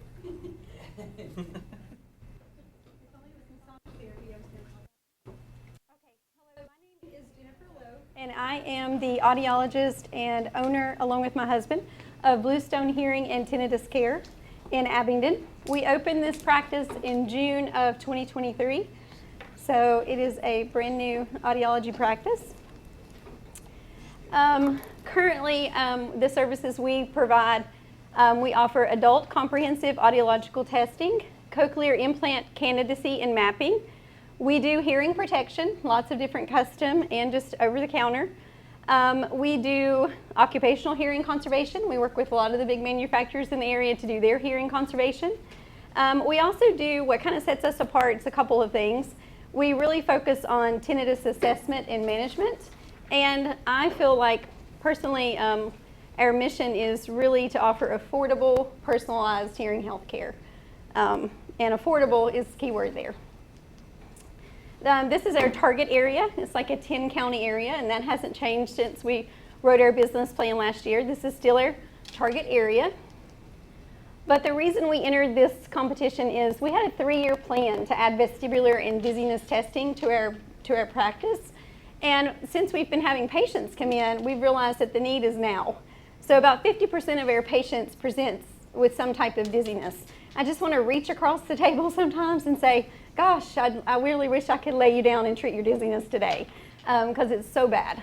But so we're looking to expand our services. We'd like to offer assessment of dizziness that is suspect in otolithic origin. That just means related to the inner ear. So just some quick stats for you. 40% of the population will experience dizziness at some point in their lifetime. The most common cause of dizziness in individuals aged 50 to 70, which is most of our patients, is a condition known as benign paroxysmal positioning vertigo, BPPV. This is where, and I bet most of you in this room have heard somebody say this, my crystals are out of place, or I have vertigo. Vertigo is a symptom, not a condition, okay? The condition is probably this, BPPV.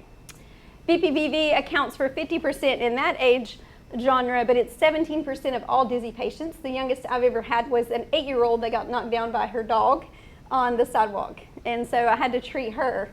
Many cases, unfortunately, what I notice in our area in Southwest Virginia, coming from the VA, working with a lot of head trauma victims and different things, BPPV was nothing for me.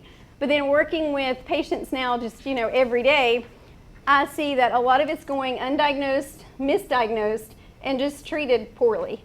Like they don't know that there's a simple procedure to put their crystals back. They just call the doctor and ask for meclizine. Meclizine treats the symptom, but it doesn't treat the cause. So there's a lot more that can be done here in our area with this. Dizziness accounts for more than 3 million emergency department visits annually. So this is also burdening our healthcare system with cost, and it's so simple. More treatment facilities and community education and outreach is needed, just educating people on what is BPPV. When they first wake up with this, they think they're dying. And if you've ever felt it, you know exactly what I'm talking about. You do feel like you're dying. You get you get nauseous, you vomit, you feel horrible for days. So this was our competition, we ran this last year with their business plan. Only competitor A offers any type of dizziness services at this time. So the competition is low for this particular service. These were our previous predictions from our business plan last year. You can see our revenue, our gross revenues. Adding just the BPPV assessment, not the full vestibular assessment, is our goal for this year. We're still on the 3-year plan to add full vestibular assessment to our practice. Just adding BPPV would bring in $15,000 to $25,000 a year in revenue. But it also brings more patients through your door. And what we found is we get a lot of referrals from physicians and from ENTs, but most of our patients right now are coming from patient referrals, which I love. That means we're doing a good job. So somebody comes in from dizziness and they're like, hey, you also do hearing here. Or they come in for hearing and they're like, you also do dizziness here. So this just builds their patient database. So the equipment needed to just do the BPPV part is around $7,000. It's a set of Frenzel goggles. It is a recording software in a laptop. So it's really very little expense for us to add this service at our practice. Feeling like you're on a merry-go-round is horrible. I really can't emphasize to you guys enough that when these patients sit before me, it's really hard for me just not to lay them in the floor and treat them. I mean, it really is. They feel that bad. And I have to find somewhere to send them for this. We have a few physical therapists in town that do treat this, but they're booked out like a month and a half. This disorder, this condition can self-resolve itself in the matter of 2 to 3 days. So, you know, it's like a 50-50. So for some of these people, it's too late to wait a month to go in and have this assessed. So I'm going to show you right now how quick, with my model Yancey, this is my husband, he's going to sit right here. I'm going to show you how quick it is with our swim goggles. I stole these from my son. How quick it is to assess this and treat it. Okay, I'm going to place the goggles on the patient's head. This is my mock patient. I'm going to scooch over just a little bit right here, have you put your legs up. Nope, let's do the other way. Yep, just so they can see. Okay, so to assess this, basically, it is literally a 30-second process. It's a procedure called the Dix-Hallpike. It's been around since about 1930. Okay, most general practitioners will not do it. You always want to ask the patient if they have neck and back issues. You turn their head, scoot your bottom back just a little bit. You turn their head at a 45-degree angle, hold on to my arm. You're going to say to the patient, we're going to go back really quick and really fast and keep your eyes open. On the count of 3, 1, 2, 3. You hold their head like this. You're looking for nystagmus, a rotary eye movement, and you're recording it actually. Most physical therapists don't record it. As audiologists, we like to record it because you see the velocity, you see the torsion of the beat, and the length of the beat. You want to keep them in this position about a minute. You're going to come around, grab a hold of them. We're going to sit up on 3, 1, 2, 3. If they have BPPV, they might throw up right here. I've been thrown up on a lot. So that's how you assess it. If you see torsional nystagmus of the eyes, you ask the patient if they would like to go ahead and treat it. We're going to go ahead and treat that BPPV. It's over here in the right ear because that's the side that his head was turned when I saw the nystagmus. So here we go again. So we're going to lay back down on 3, 1, 2, 3. Keep him here for 30 seconds. We're going to actually dribble the head, but different physical therapists do a different way. You're going to be here. You're going to roll onto your side. Each of these are 30-second positions. Tuck your head to your chest, legs off, set up. I just treated and put your crystals back where they went. So why is this important? This is important because when you have BPPV, you're at risk of falling. When you're at risk of falling, you're at risk of dying. So our goal is to use this to increase revenue, expand patient database, and provide an important service to our community.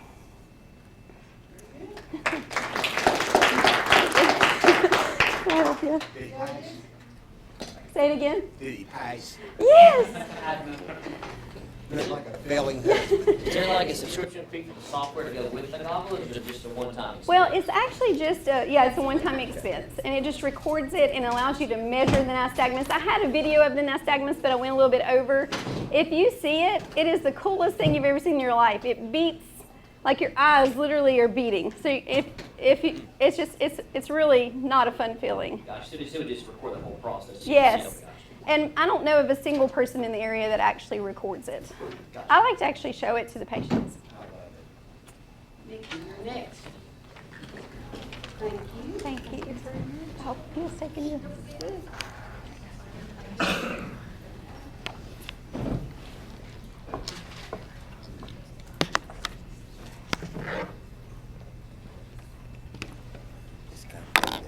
Yeah. I have too many questions, but I don't have too much time. Get off the beaten path. Give me some the other guy can't speak. That's just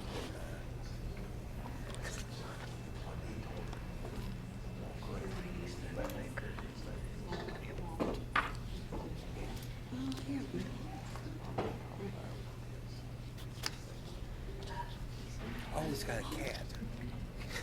That's 5 already. We're feeling dogs.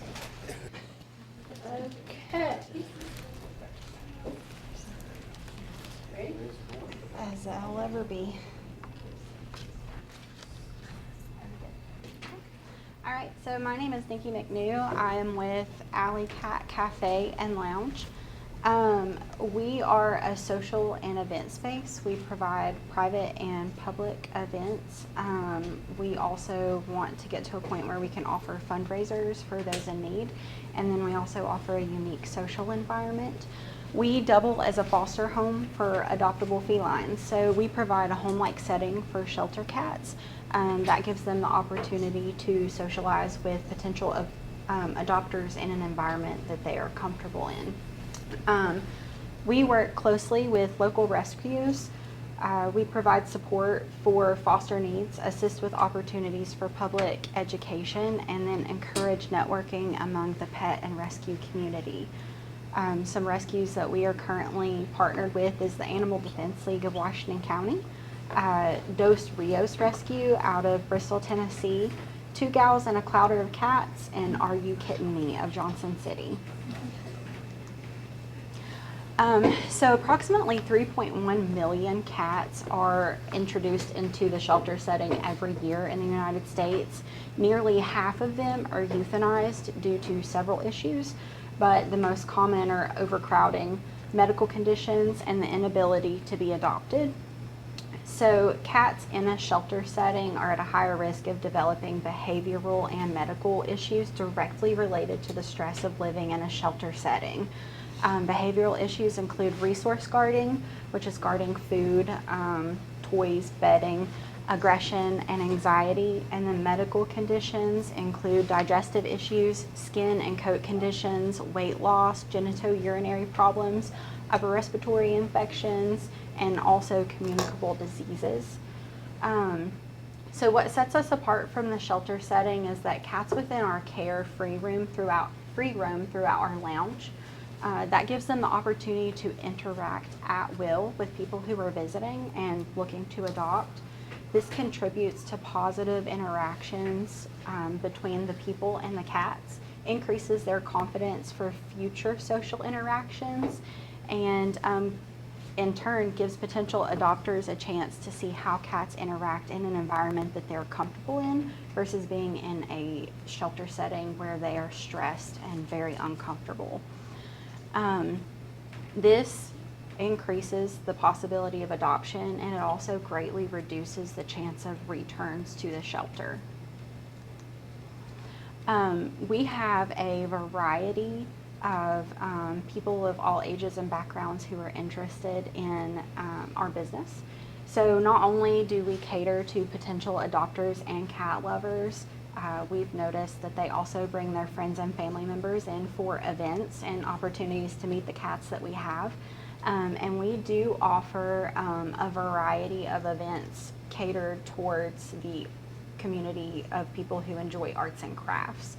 And then we also feel like we are going to get a lot of interest from tourism that comes into Abingdon.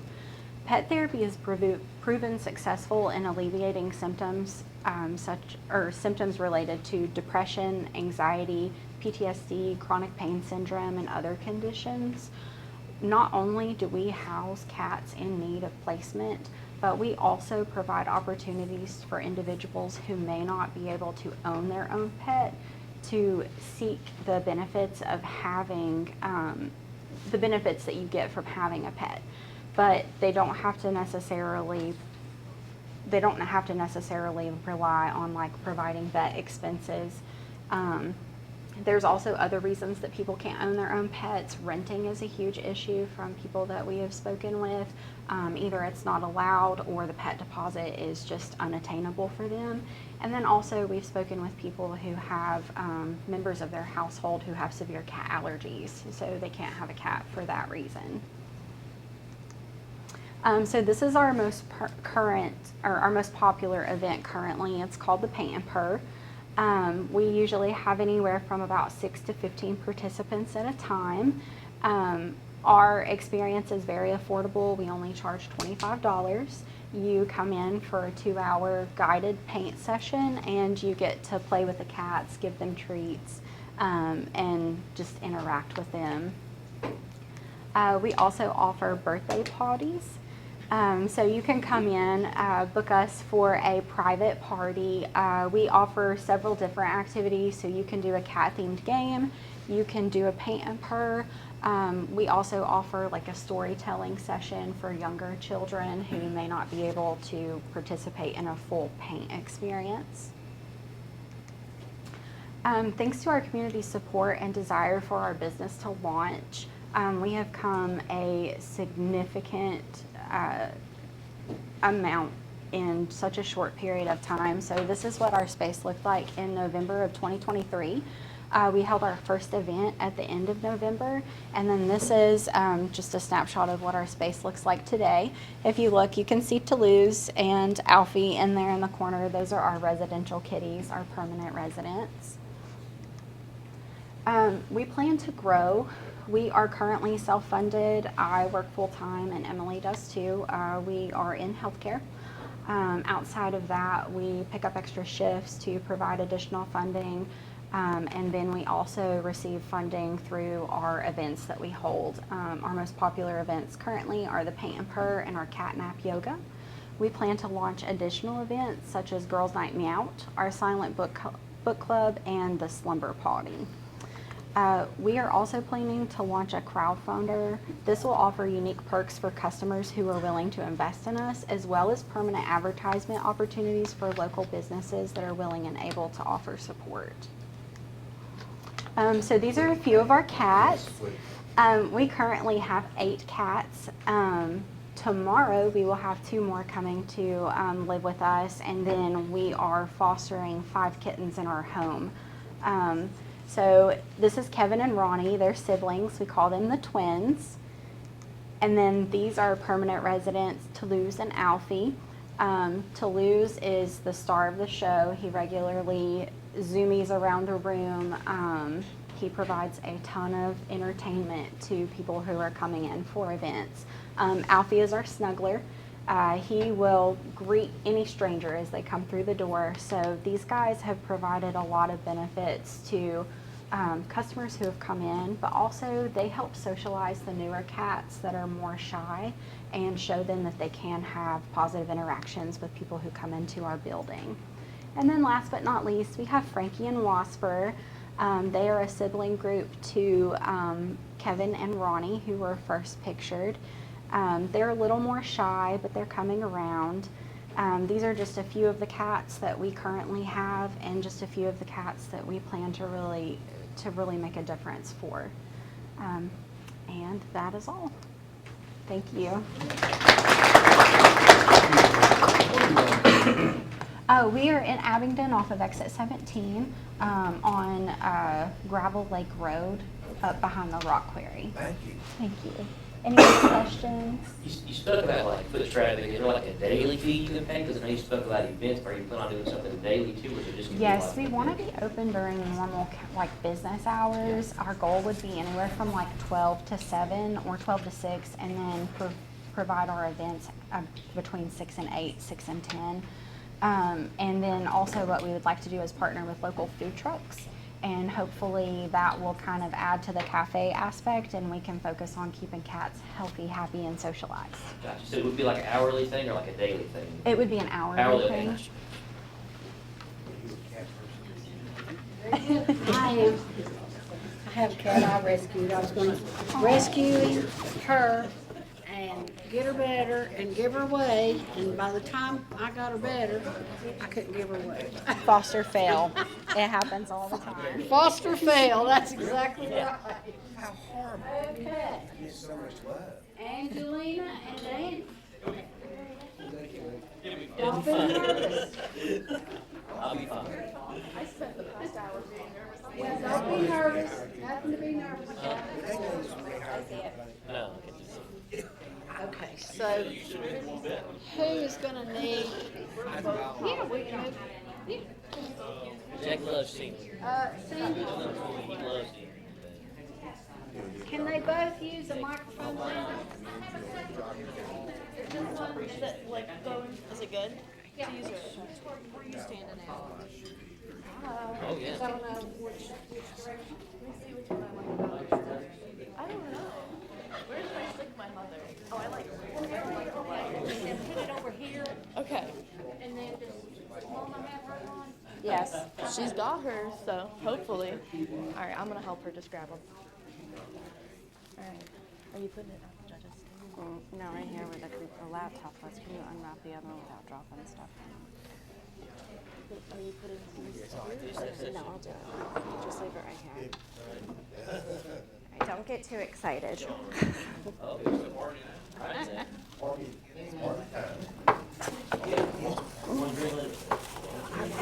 did you do this? Why did you do this? Leave it like just like that. This was a struggle. I'll be nice to you. I promise. Do you take these out or no? What? The boxes? Just get that other box. Wash The one that. right there. That's it. Leave I was that. on court with him. I couldn't see, I drank that much. He didn't say, because the wash tub with I was a pharmacy tech for 2 years. Put the one glass. I didn't realize I didn't want to be. But it was a good job when I was in college. And put our sign. This is probably not the person who should be doing this. Is it just the two of them? Just the two of them, right? I didn't lose one.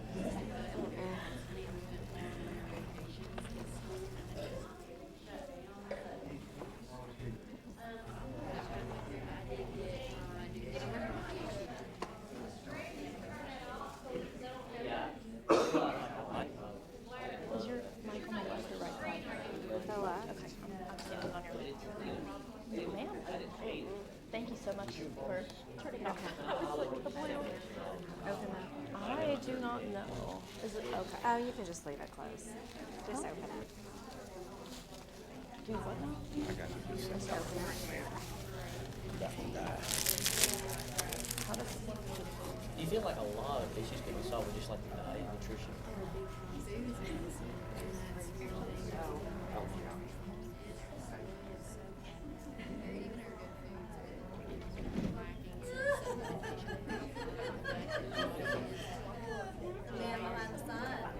Because I know a guy that's on insulin, metformin, I mean, a ton of medication. And he was new while he had COVID and wasn't doing well to a kind of like more holistic approach and basically just changed his diet. He's not on insulin anymore and he's not taking like any medications. And he's lost like 50 pounds. Yeah. But he has problems now from all this stuff.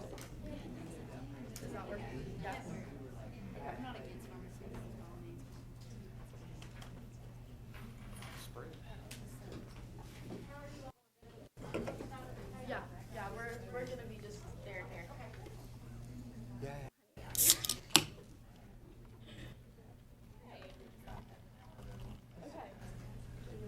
Are you good?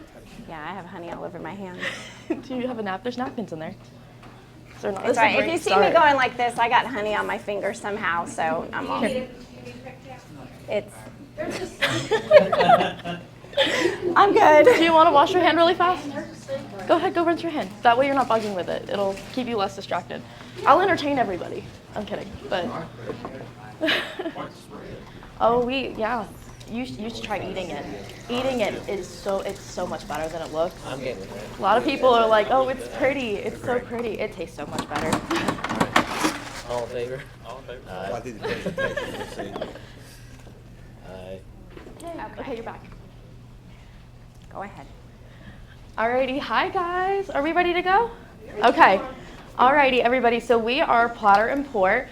We are a mother-daughter group, co-owners. So we both started this restaurant together. This is my beautiful mother, Danny. I'm Angelina.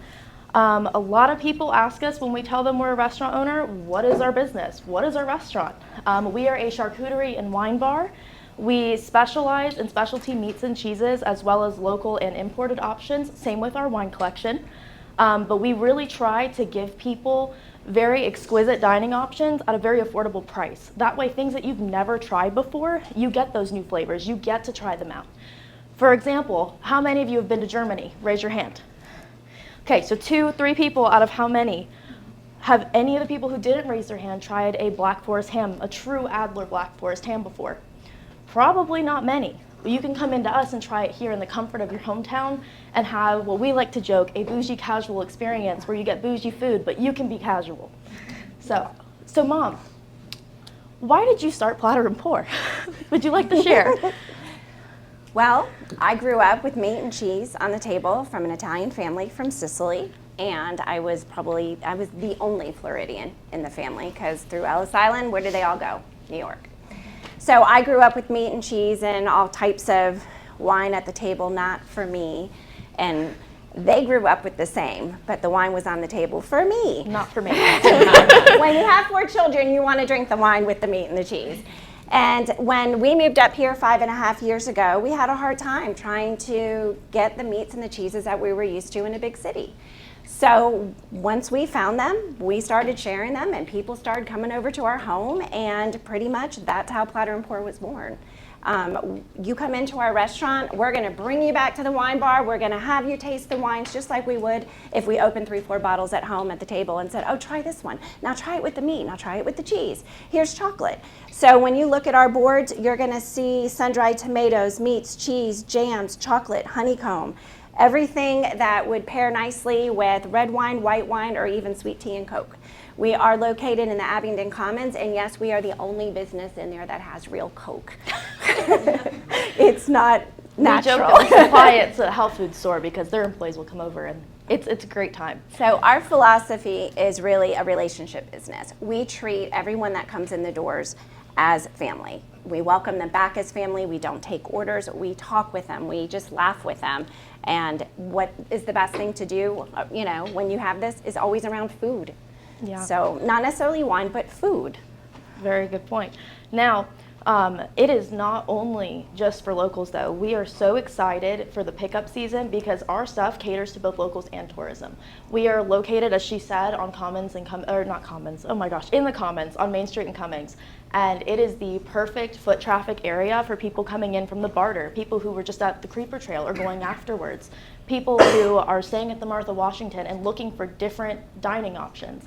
We have something that's unique because we offer unique selections of food. We want to get to know our customers. It's casual, but it can also be fancy. You can come in completely dressed up or completely dressed down. And we get to really just build our relationship with people and we get to bond. I was gonna ask you a question, and I think I forgot it. How am I gonna market to the tourists? Yeah, that one. I like to pick on those her. that come in for the Creeper Trail or they want to do the bike ride down from White Top, we have box charcuterie. Fancy, but portable, casual. And, usually they come loaded with vegetables. I was rushing, so you guys didn't have to wait on me. We've had many, in December, we had many people come in prior to the theater. And then they would say, oh, we're going to the tavern after the theater. So it was nice for them to come in, have a board, have a glass of wine, and then off they went. Some people come in on a Saturday afternoon. They're visiting just local music venues or arts, and we're a stopping point. So we decided that we're going to also build relationships and relationship business with our customers and also those that could bring us our customers. Relationship business with the hotels, with the bike rental facilities, with outdoor recreations like Mendota Expeditions. People need to go, to go food, and we have it. And we're also starting delivery. So how nice would it be for a tourist to come in, they're tired, they're exhausted, and all they have to do is just call up a bottle of wine and a large charcuterie board. And we're also advancing or expanding into catering for corporate events and hospitals and just meetings. Yeah. And then we are, although our market audience is so vast, as we said, it is locals and tourists, it also really fluctuates throughout the season, but we feel like even if someone's not a wine person, someone has to like meat and cheese. And if you're not someone who eats meat, if you're a vegetarian, if you still want the cheese, you have the cheese. If you just want a glass of wine, a glass of wine. And we also cater to different groups of eating habits and dietary issues, such as gluten-free, tree nut-free. We have a bunch of different options for people looking for those new high-demand eating habits and just things that they're allergic to. We really take our time from family experience. Not me, my younger siblings, so I'm not the problem child. But we really tried to fix all of the stuff that we were working on at the house and incorporate them into the restaurant. Just like the restaurant matches the house matches the restaurant. So if someone comes in, they can't have gluten. Our boards can be gluten-free. We do stuff like that all the time as well, just to help open up the market time that we have with different people to get them find something that they like. So we're becoming known as the $20 wine tasting. Yes. And 6 wines and a small charcuterie board that looks like this.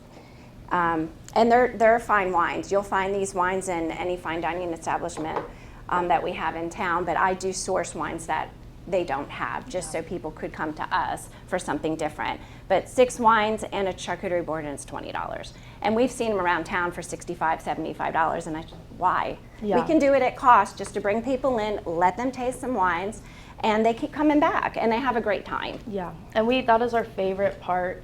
Being a part of the community is getting to talk to people, getting to bring people in, not because we're trying to market our stuff at a higher price or get them at a lower price so that we make more sales, but just to bond with people. So all of our marketing so far, other than, obviously like platforms and stuff like that, the majority of it has come from word of mouth, just from the people that have come in and met us, and they just love it.